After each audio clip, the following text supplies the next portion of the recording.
Hey, bonjour à tous! Ravi de vous retrouver aujourd'hui pour évoquer les drivers.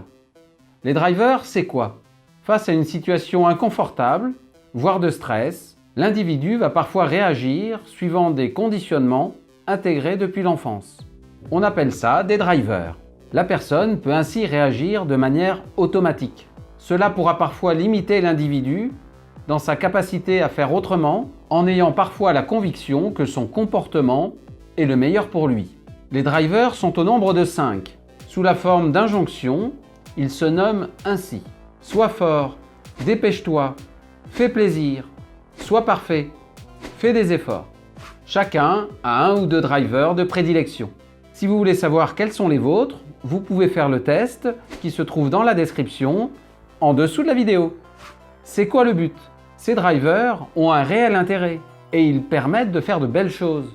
Il ne s'agit pas de les renier, mais de réaliser qu'à l'extrême, ils peuvent, en termes de communication ou de comportement, entraîner des conséquences inadéquates.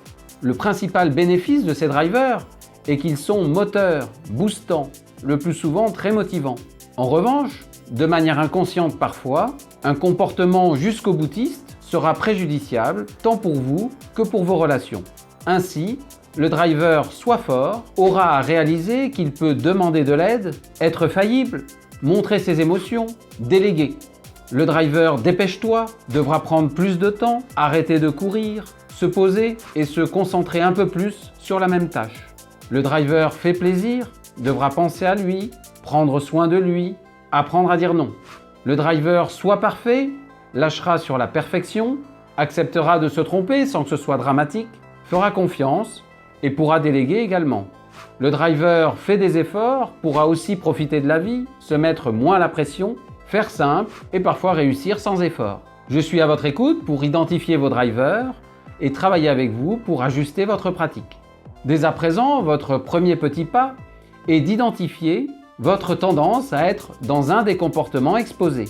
Il s'agira aussi de constater objectivement les dérives lorsque votre driver est poussé à son extrême. Questionnez-vous également sur ce qui vous pousse à agir ainsi. Merci à tous pour toute votre écoute durant ce premier semestre. Merci pour vos compliments, vos suggestions d'amélioration, vos propositions de thématiques. Le changement, savoir dire non, développer son esprit critique sont des thématiques que vous avez proposées. Je vous souhaite un très bel été et on se retrouve avec grand plaisir le 7 septembre pour évoquer la communication non verbale. Et si, durant cet été, votre parole avait du talent? À très vite.